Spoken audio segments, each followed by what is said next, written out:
یعنی زۆر پێویستە ئێمە ڕێگا خۆشکەین مناڵەکانمان کچەکانمان و کوڕەکانمان یعنی فێری دینەکەیان ببن و عیبادەتیش بکەن و ڕێ عیبادەتیشیان بۆ خۆش بکەین. براینە ئەو ئاەتانەی کە لە قورئانە هاتووە هەر هەمووی کە باسی فەزلی علمەکە و باسی عیبادەتەکە و هەموو ئەو حەدیثانەی پێغەمبەری خوا صلی الله علیه وسلم کە گشتی باسی فەزلی علمەکە و باسی عیبادەتەکە هەموو پیا و ژنی گرتووەتەوە. يعني ستناطني بلي او آياتك اخوي تعالى باسي علمك علم او خيري هي او اجر دسك او ضروره بلي والله ما تايبته ببياو جني برناك يا حديث كان يا ناكري تو بلي والله كاك يان نوج مثلا او آيات يعني باسي نوجك يا باسي رجوك يا باسي حجك يا باسي زكاتك مجني برناك جنو بياي بركه بري خصوصيات بو نمونه يعني اخوي تعالى نوجي جمعي لسر آفرت فرز نكردو لبر بري بيويسياتي نامال منالي مثلا منالي ورده مثلا هني حالته فرزني بلام لقلو وشا بيغمري خاص الله وسلم فرمي لا تمنعوا إماء الله مساجد الله بهيج شيء جنابي منع بكري لا مزقود بلام اويتي اترتو فيريكي جلو برقكي شرعي بي بون لخوينا دا مثلا برا شرط شروط هي بو اويك او آفرت دي بو مزقود نخوي توش قناح بي نخلتش توش قناح بكا اجينا براينا ناكري ناوي جن فيردين نوي ودعيش دواي اللي يبكي بيلا ابدي داربي اخر براينا بتشي يعني قاعده يعني جن فيردين نبي ودعيش بيجي ولا كاك جان ري ديني لي بقري والله ما يبو جمعه ما يبو نوجه جماعه كان ما يبو تراويح نازانم تشي مكه امجد دعاء ومره درسي علم بخوينا قران بيان حديث بيان يعني دوايا ويش والله دي بولاي ما مصا تخوا باسي جن بك بخواش نكان من بقسمان ناكن ايتو اصلا ناي جنك ببو مزقود باسي تشي بكم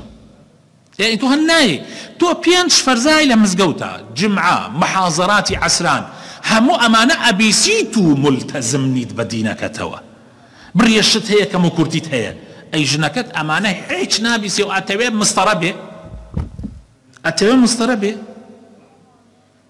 اخر اما لا شي قاعده هيك الله والله ما موسى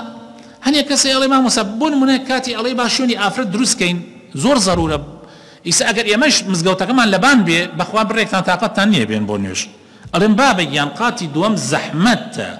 ام افرد الين با افرد بي بو مزغوت فير دينا كي ببي ايوا الين قاتي دوم ما كردو زحمت اما بس بو گنج باشا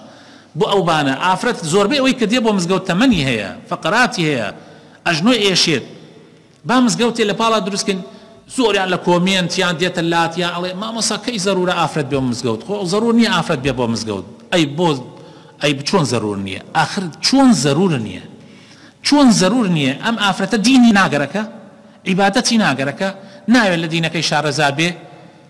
اما زعموا ضروراته خو هني مسائل هي بالرزان هني مسائل هي لغير مزقود لشو انت باس ناكري خوت الشرمه كي لغل جنك تباسيكي هر خوت شرمه كي لغل يا باسيكي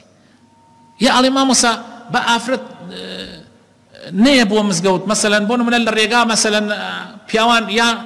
ليكولان ورون بخوا خلقاتو تلامتي ما موسى ناوي اب كولانا بياتي افرتي بيابتي سبحان الله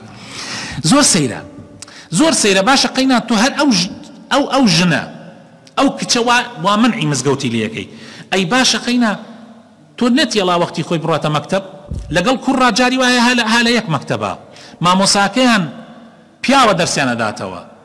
توش من عناكي ريشي بو خوشكي همو بيان يعني كمان همو بيان يعني من على كان من الله سنين بونيجي بياني بس همو بيان يعني تو بيش وقت الله يعني بو مكتبو قاولتي بيادي تو جلو برقي جواني بو يعني تو كتابي بو يعني تو جانتاي بو يعني تو همو ترتيباتي كي بو كي بو يمشي بو مكتب لما مكتبي شالقال كوريشاتي كلا ما مساكشي بياوي شجاري واحد دلتي شيتناكا اروات المعهد اروات الزانكو دلتي شيتناكا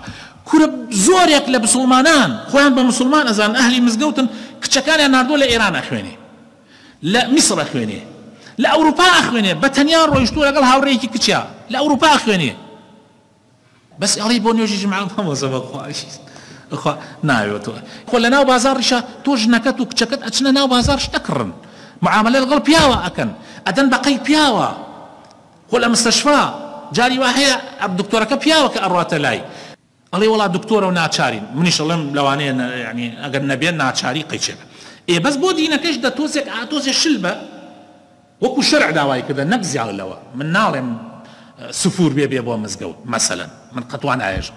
من ناڵێم بۆن بدا لە خۆی و بێ بۆ مزگەوت من ناڵێم نا ینی التزاماتی شەرعی هەبێ بەڵام تۆ خۆت کاری بۆ ئاسان کە ئەگەر پێویست بکە بۆ دەرسە شەرعیەکان بۆ دەرسی قورئان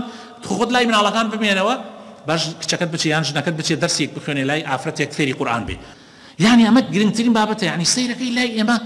بەعام خەڵک ئێتمام بەو مەسەلە نادا ژنەکەی دوایش گلەیی ئەکەین براینە دوایی گلەیی ئەکەین با بڕۆ لای مامۆسایەکی ئافرەت فێر قورئان بێ فێری دین بێ جمعان بێ بۆ خوتبەی جمعە با فێر بێ مامۆسا فێری کە نەخەڵەتێ فێری کە نەخەڵەتێ دین فێر بێ ئیتر ناخەڵەتێ بە ئاسانی